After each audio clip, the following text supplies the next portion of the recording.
Nothing has finally officially released the Nothing Phone 2. It has a similar look to the distinctive Phone 1 with programmable lights under its transparent rear glass. The new phone has a larger screen, slightly different color options, a new glyph light interface and improved software.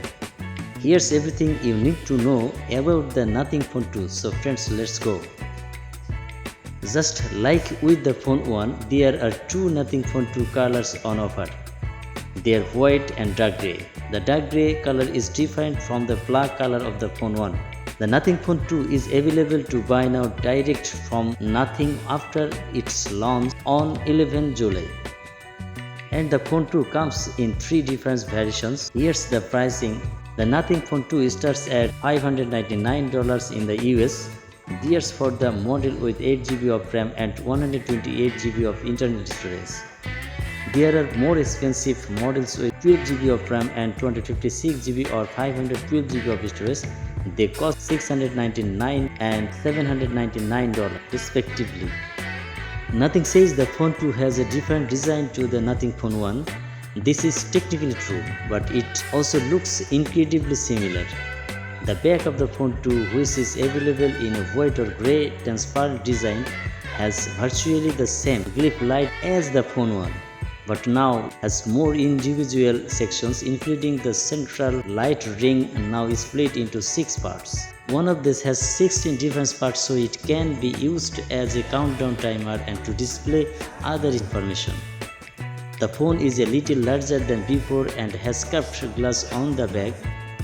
There's different details such as a red accent and some slightly different other sections. Nothing is working on building a brand, so the similarities make sense at this stage, bold as they are. Bigger and brighter is the name of the game here. Up front is a 6.7-inch 120Hz OLED screen which has LTPO tech to allow the red to pair back to 1Hz to save battery life.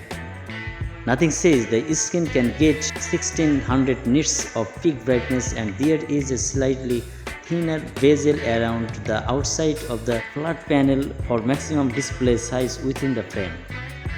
Nothing did not change the camera layout with its second phone. There are still two lenses on the back, wide and ultra wide, and one selfie camera. However, two of these cameras have seen significant internal upgrades. On the back, the primary wide lens jumps from a 50MP Sony IMX766 sensor to a newer and better 50MP Sony IMX890. Granted, this is still a mid-range sensor, but it will offer better results across the board. Unfortunately, the other rear lens, the 50MP ultra-wide with a Samsung JN1 sensor, remains unchanged. However, thanks to the chipset upgrades, should see better results with the same hardware. More on that in a bit. The number of cameras and layout did not change, but the Nothing Phone 2 imaging hardware has seen some significant upgrades. On the front, the selfie camera also gets a nice upgrades.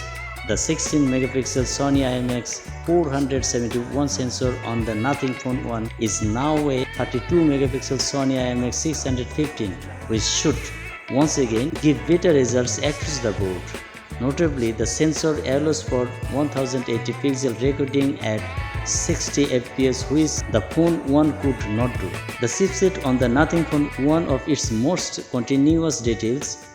While the phone's Snapdragon 778G Plus was not terrible, it was far from the best. This was a curious move for Nothing to make, since the power-hungry early adopters it was trying to court would all certainly rather have a premium level processor. Well, Nothing heard you loud and clear. The Nothing Phone 2 has the Snapdragon 8 Plus Gen 1 chipset, which was 2022 best processor in the Android world. It has since been one-upped by the Snapdragon 8 Gen 2, but that does not mean the 8 Plus Gen 1 is bad.